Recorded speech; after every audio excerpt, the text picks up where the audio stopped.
Halo, selamat pagi semuanya, kelas 11 IPS.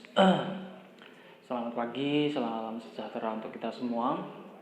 Hari ini pembelajaran sosiologi 1 jam ke depan dengan Kak Agus. Nanti akan Kak Agus sambung di video geografi juga. Untuk hari per minggu ini Kak Agus akan kasih materi secara video. Kemudian nanti untuk minggu depan insya Allah saya akan berikan Zoom.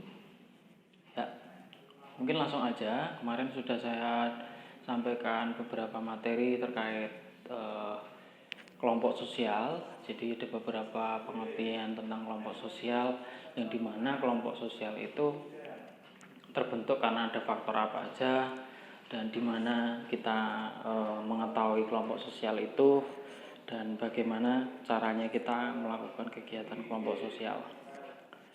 Dan kemarin sudah saya berikan contoh kelompok, macam-macam kelompok, semu, primer, kemudian kemasakan seperti apa, patembayan, paguyuban, in-group, group seperti itu, yang kemarin saya kirimkan PDF itu ya. Silahkan diulas lagi, dibaca, dan diterapkan di rumah, buat belajar di rumah. Oke, untuk hari ini saya akan menjelaskan sedikit tentang pentingnya berteman. Kenapa kok berteman itu penting? Manusia itu membutuhkan pertolongan atau membutuhkan ketergantungan antar orang satu dengan orang yang lainnya. Jadi saling bergotong royong, karena orang hidup di bumi kita ini atau orang bermasyarakat itu tidak bisa itu tanpa bantuan orang lain. Ya, seperti itu. Jadi kita juga harus banyak teman, itu kita juga banyak pengalaman juga. Oke, kita lihat di sini kenapa materi di sini dituliskan pentingnya berteman. Di sini nanti kita akan membahas tentang sosial ataupun kegiatan-kegiatan yang bersangkutan dengan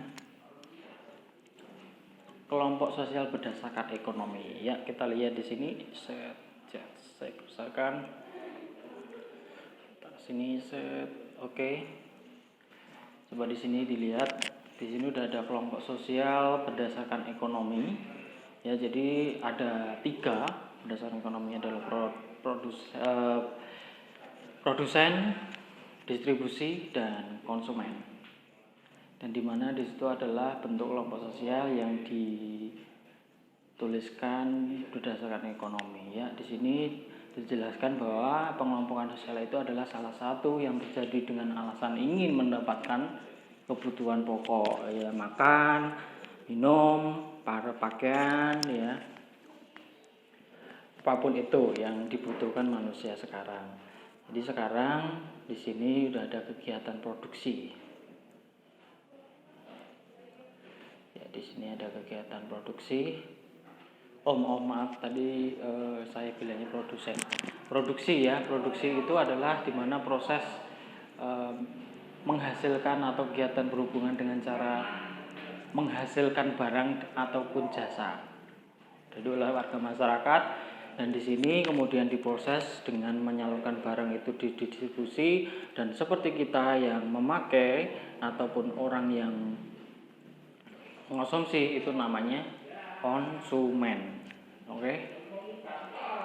Mungkin saya kira itu udah paham karena materinya. Untuk kalau dari segi politik, di sini dijelaskan ada dari segi kemasyarakatan politik, ya, seperti sektor negara, ya, lembaga-lembaga negara seperti pemerintahan, ya, yang berlembaga kewarganegaraan seperti parlemen, di mana di situ ada pemerintahan dan lembaga pengadilan yang di sini mungkin berlaku dalam prinsip kekuasaan, yang intinya di mana negara itu memiliki monopoli dalam menjalani atau menjalankan kekerasan guna untuk menegakkan hukum. Jadi memang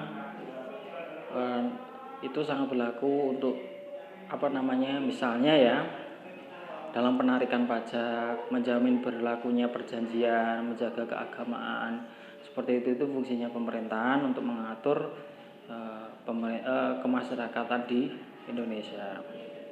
Dan sektor swasta di sini lebih ke market store dengan pilar pada perusahaan, bank seperti itu. Kemudian ada sektor volunteer ya, yang dimana the third sector ya, dengan pilar pada LSM, lembaga gerakan masyarakat baru ya, new social movement.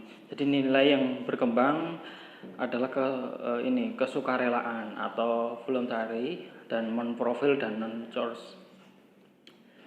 Oke.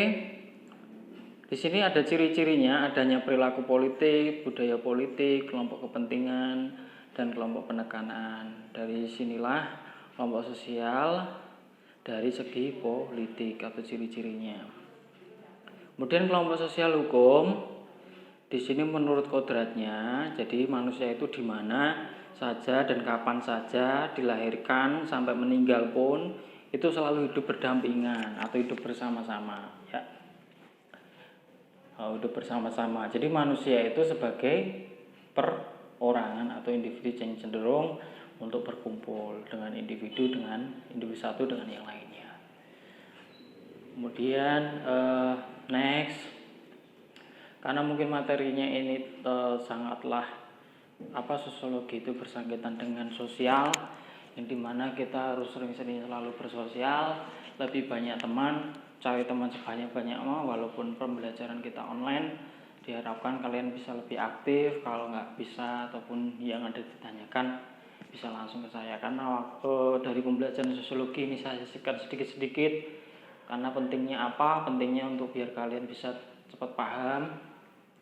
Mungkin dari tunjangan materi nanti saya akan kirimkan jika mungkin belum paham. Dan terima kasih untuk materi sosiologi. Mungkin sudah saya sampaikan ini terkait kelompok sosial berdasarkan ekonomi, politik, kemudian hukum. Di sini sudah saya jelaskan. Nanti kalau mungkin mau mereview ataupun butuh materi, Kak Agus akan kirimkan. Oke, terima kasih.